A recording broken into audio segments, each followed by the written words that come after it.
But the thing is, when I started taking my shahada, once I started doing it, I felt like it was just literally me, the Iman and Allah. Like, I couldn't even, you know, the people around me were not bothering me. It was as if they weren't there.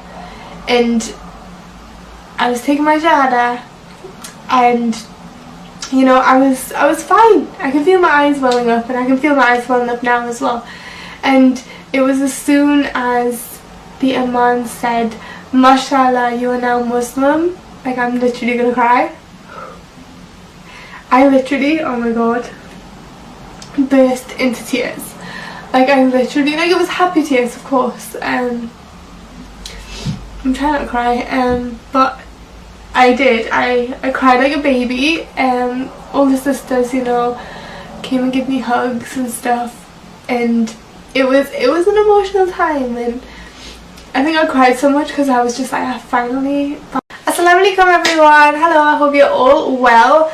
I'm looking a little bit different, as you guys can tell. I'm wearing a hijab, and for those of you who don't know, I recently reverted to Islam. So I'm just going to get into it and tell you guys my little revert story. I'm going to try and keep it short and sweet, because if not, we'll probably be talking into next year. So let's go. You guys, a little bit of background on me and my family. I'm obviously white British. I was born and raised in England, Newcastle. Dad is technically Catholic. My mum is Protestant. My dad is an atheist. He's only Catholic by the fact that he was baptized. He doesn't believe, he doesn't practice, nothing like that. My mum, on the other hand, still doesn't practice, but I do believe that she believes there is a higher being and something out there. I think she just doesn't know what she believes, but she believes, I think she believes there's something out there. Because of my dad, you know, being an atheist, and my mum probably not knowing what she believed, religion in my house wasn't really spoke of. It was something that just wasn't mentioned. No one really was religious in my family. No one, you know, mentioned God or anything like that. However, I went to a Catholic primary school and a Catholic secondary school. I went to those schools because they were literally a stone throw away from my house. They were a 5-minute walk, and it was a case of like, this is the easiest place to put Laura, put her in there. So it wasn't even to do with religion or anything like that. It was generally just because it was close. In fact, my dad didn't even know my secondary school was a Catholic school until I had like nearly left. And I think everything that I learned from Christianity, I learned in school, because like I said, it wasn't spoken in my house, so I didn't ask questions in my house.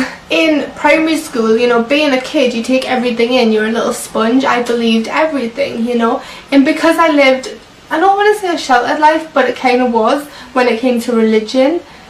I generally thought the only religion there is Christianity. That's all I knew.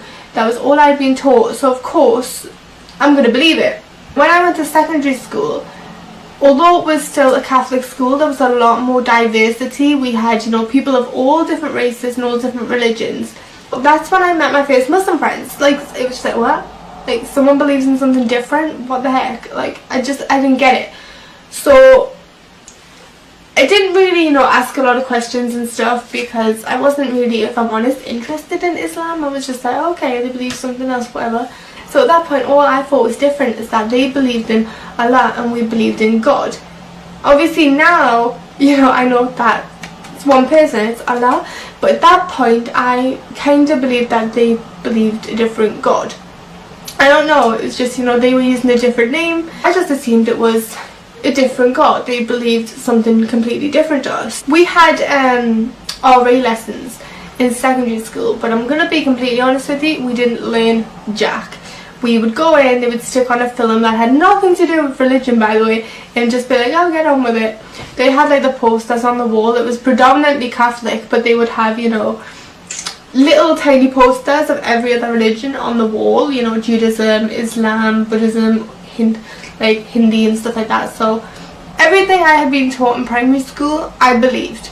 So when it came to secondary school and I learned that these people believed in something else, I was like, well, no, obviously what they've been taught is wrong. Like, of course, what they've been taught is wrong, because what I've been taught is right. And so I didn't really have an interest in learning about Islam or any religion for that matter, because I was just like, oh, whatever is wrong, I know what's right, kind of thing. Now the older I got, I was still not religious, because in my family no one was, but I did believe there was a God, and I believed in, you know, Jesus and everything like that. That's all I believed in. But I started to question it a bit. Now I'm not going to pinpoint which things I didn't believe, because I don't want to start a big huge religious debate. There were certain things in Christianity that I would ask and no one could give me an answer. So I did start to become really confused and really like, well, if this is right, why can't anyone answer my questions? Why is no one, you know, telling me the answers? And I just became really confused by it, and I found that, you know, the Bible kind of contradicted itself a few times, and I found, like, you know, especially when I went to secondary school, we were doing science and stuff, you know, science and then, you know, the Bible and Christianity, it didn't match, it didn't go together, you know. The Bible would say one thing, but then we would be getting taught another thing in our science lesson that completely contradicted what we had just heard. So at this point I kind of started steering away from Christianity. I don't know what I believe, and especially the fact that I just learned there's all these other religions. I was like, well, if I don't believe in this, then is this the truth? And I just kept like questioning myself and questioning the Bible and everything I had been taught. I started questioning. So at this point I completely disregarded religion. I still believed there was a God, but I didn't know what to believe. So I kind of went a little bit off the rails. I got new friends, started drinking and going to parties and just, you know, being a bit of a rebel. I need to point out that I didn't like drinking, I didn't like parties. In fact, I hated it.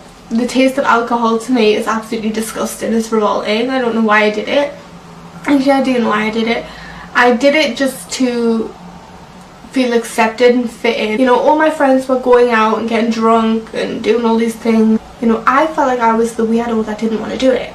So I kind of forced myself into those situations. I would like go out and party and drink and do all this stuff because I felt like it was normal, and I felt like I was the abnormal one that didn't want to do it.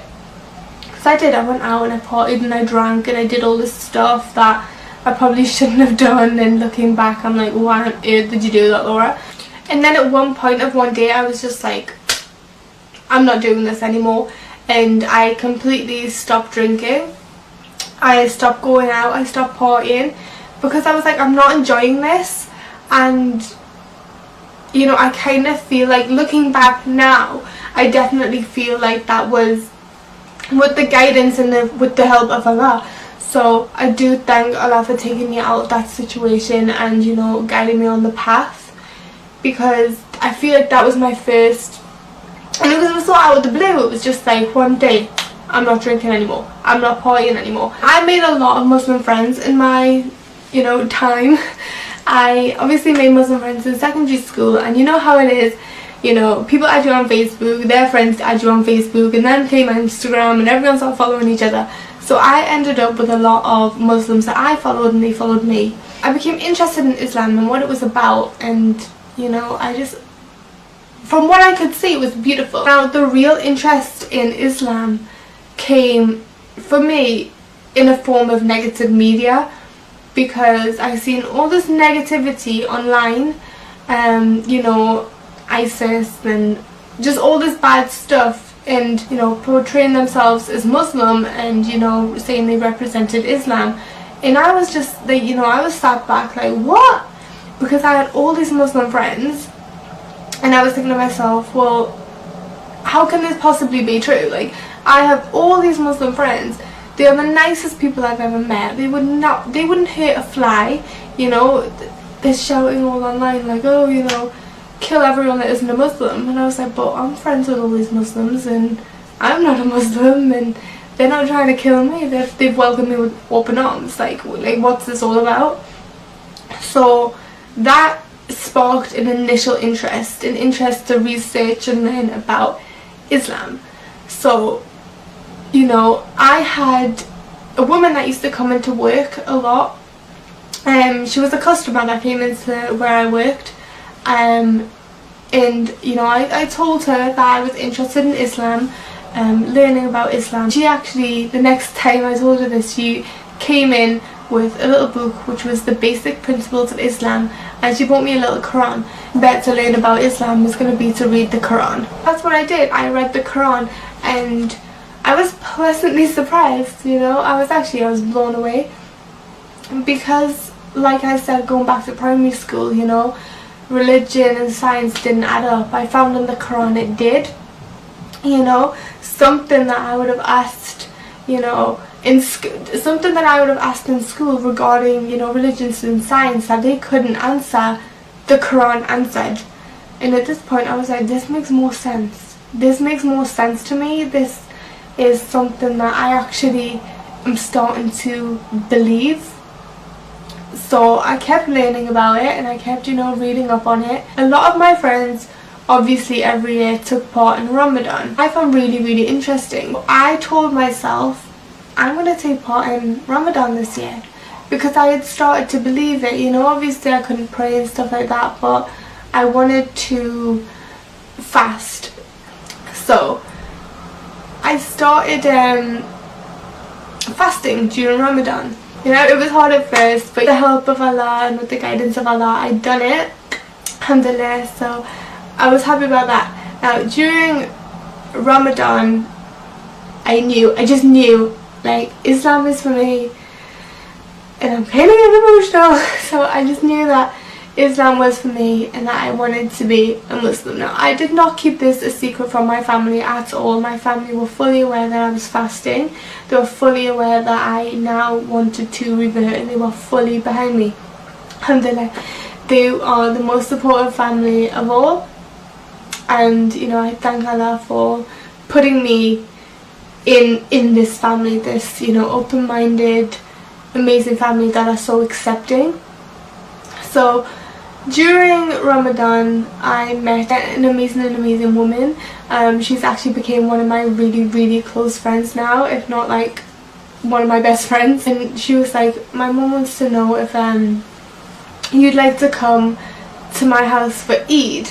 Now I was like astounded, because a lot of reverts will know what I mean when I just expected to spend my first Eid by myself, you know. We don't have, you know, we don't have a Muslim family to, you know, go and spend Eid with. So I was expecting to spend Eid, you know, either at work or just sat in the house by myself, stuffing my face after a month of fasting. But she didn't. She invited me to her house, and I was so happy about that.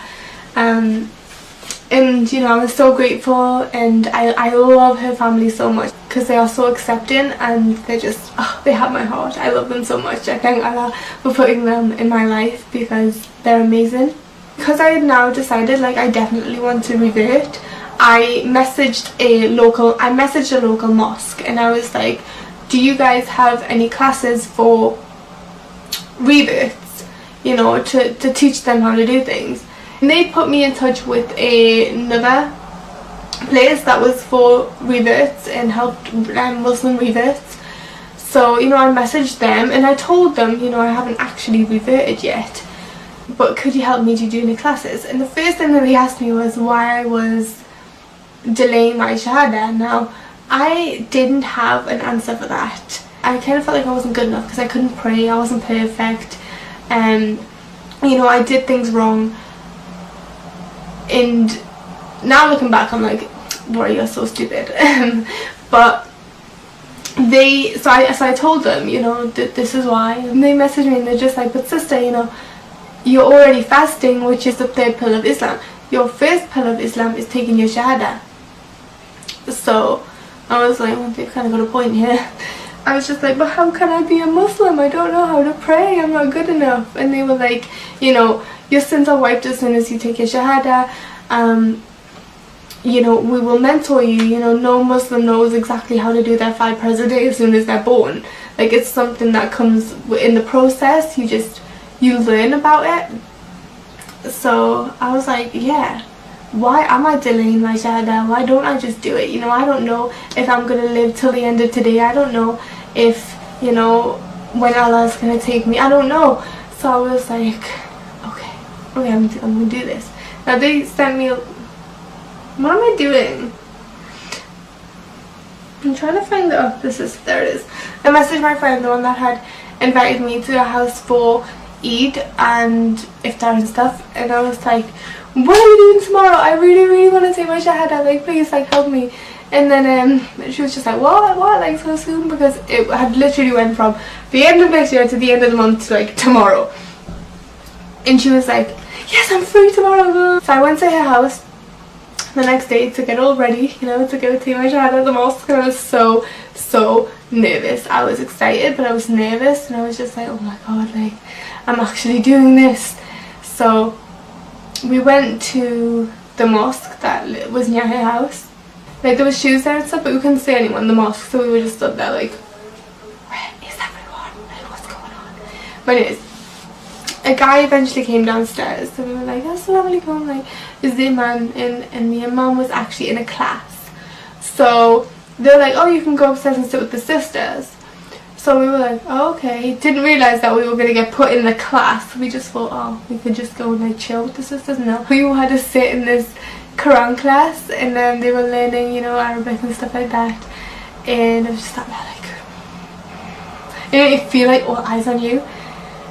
And I thought, oh, this is going to be okay. Once it's over, the imam will take me into another room. We'll do my shahada, I'll be all good.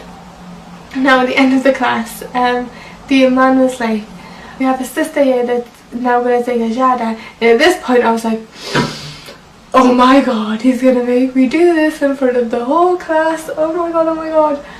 And it was just like, like I genuinely thought I was going to like pass out. But the imam got his chair, put it in front of me.